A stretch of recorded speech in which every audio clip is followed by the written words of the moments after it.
Hi, everyone.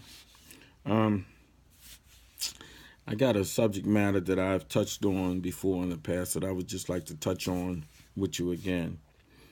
When you look at the black community, we have a lot of disorder. We have a lot of issues. And there's a lot of taxpayer dollars that are being spent to deal with a lot of these issues. One of the things that really gets hardly any attention whatsoever, gets no attention in the media, it gets no attention throughout politicians. It gets no attention at all. And that's the financial infrastructure of the black community. And when I'm talking about financial infrastructure in the black community, I'm not talking about businesses such as Walgreens, Rite Aids, CVS, 7-Eleven, etc., what have you. I'm not talking about those businesses.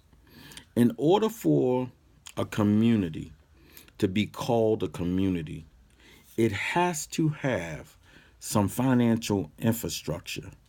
In the black community, we have no financial infrastructure. When you look at places like Little Italy, you see Italians running businesses in Little Italy. When you talk about Greek town, you see Greeks running business in Greek town. But when you look at the black community, our community, you see everybody else running businesses in our community except us. Now, I'm not talking about these big stores. I'm talking about the heart of what you would call financial infrastructure in a community. I'm talking about your local corner store. You know, when you go to that local corner store, right? The people who work in that local store, for the most part, in 95% of the communities that we live in, they don't look like us. Not only do they not look like us, but most of that money that goes into that store, it leaves the community as soon as it hits the store. That's not community financial infrastructure. You wonder why the city is dilapidated. You wonder why people have hopelessness. You wonder why we have so much crime that goes on. Crime is not going to stop, but it can be curtailed.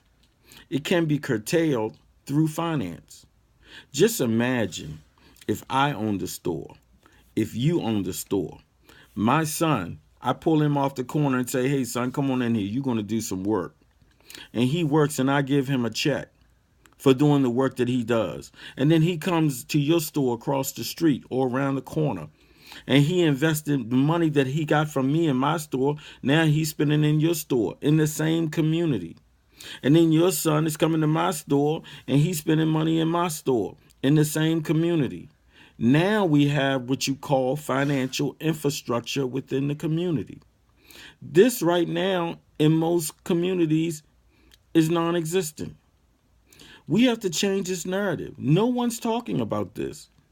95% of the businesses that you go around in the inner city in Baltimore and you see businesses operating, those businesses, 95% of them are not black. They're run by Asians, they're run by Sikhs, they're run by Arabs, they're run by Ethiopians and a host of others, other than the people who actually live in the community. These people that run these stores in our community, they have no connection to our community whatsoever. And because of that, they don't remain in the city. They don't give back to the community. The money is not spent in the community once it hits that store. It leaves the community. And then you wonder why you see so much decay and so much hopelessness. This is a major part of that problem. And we have to start addressing real issues the real way. And we have not been doing that. Just today, we had there was a 15-year-old kid who was just arrested again for carjacking, who was already on the box, cut his thing off, his box off, and he had warrants for him, he had previous charges, but he's out on the street doing the same thing again. Why did this kid get so many chances to be bad? The system, if you ask me, they have established in his character traits that it's okay to do wrong because there's no penalty for it. Because if it is a penalty, he sure hasn't faced it yet. He hasn't learned his lesson because he's been repeatedly out there doing the same thing. How long are we going to keep doing the same thing before we get it? Enough is enough. We need to start challenging our politicians and asking them, why is this type of discrimination going on? Why aren't more people in the black community running their own businesses in their community? Are you going to tell me it's because these are the jobs that, nobody else wants? Are you going to tell me that it's because we don't have the fortitude to run a business? Are you going to tell me that we're just too lazy to run a business? Are you going to tell me that, we don't care to run a business? Or are you going to tell me that we're not capable or we're not educated enough? I refuse to believe that. We are educated. We are smart. We're witty. We're capable of doing a lot of things. And the system has beat some of us down so much, we don't even have faith in ourselves. Well, I refuse to see it that way. And I challenge you and I challenge everybody in the black community to start asking questions. Start asking your politicians, why is this? Why is it that banks can't assist us in our own local communities to open up businesses in our own local communities, but they can give loans and other entities to other people who are not from our community? Something is inherently wrong there.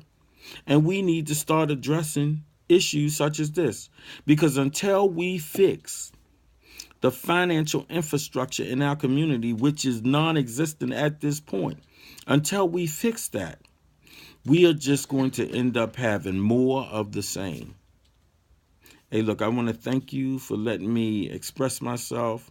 I'm out. You can hit me back and tell me what are your thoughts. Have a good evening.